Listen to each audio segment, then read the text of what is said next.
Ito na yung araw kung saan pupunta na kami from Laguna to Bacolod. Alam nyo ba na gabi-gabi sinasama namin to sa panalangin namin sa Panginoon? Syempre dahil hindi naman simple lang o mabilis lang o madali ang magpunta sa lugar nila sa probinsya dahil pinag-iipunan din namin ito ng aking asawa. Huling uwi pa nga namin dito nung ikasal kaming mag-asawa. Kaya pag nagkaroon kami ng pagkakataon na magpunta o magbakasyon sa lugar nila ay tsak na sinusulit naming mag-asawa. Siyempre una, salamat sa Lord sa gabay niya, sa kagalakan na binibigay niya sa amin, sa kapayapaan, sa kalakasan at siyempre sa pagbibigay sa pagkakaloob niya sa amin ng biyayang kagaya nito na makapagbakasyon.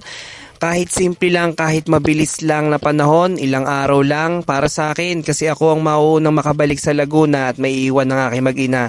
Syempre sa loob ng 1 linggo na yon, susulitin at susulitin ko at lahat ng gagalaan o pupuntahan ko ay i-record ko para isang araw mapapanood ko at mapapanood ng anak ko yung araw-araw o yung buhay na ginagawa namin dati nung maliit pa siya at habang tumatanda ako. Syempre napakalaking bagay at napakasayang memorya o memories nito pagdating ng araw para sa akin dahil sa ganitong pagkakataon, di man ako ganun kayaman, simpleng tao lang ako, simpleng mamamayan, hindi ganun kalaki ang kinikita pero nagkakaroon ako ng pagkakataon na makapunta sa ganitong lugar. Kaya yun nga, pinagpapasalamat namin sa Lord. Kaya ikaw na nanonood itong video na to, huwag kang titigil na mangarap. Ako nga, pangarap ko lang dati makasakay na eroplano papuntang abroad.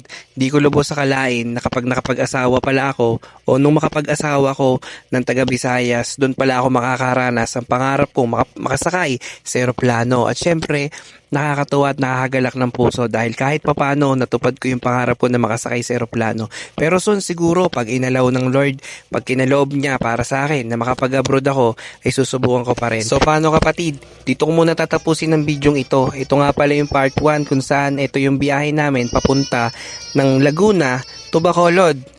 So ito yung part 1, abangan mo yung susunod yung video at syempre sana mas mag-enjoy ka sa papanoorin mo.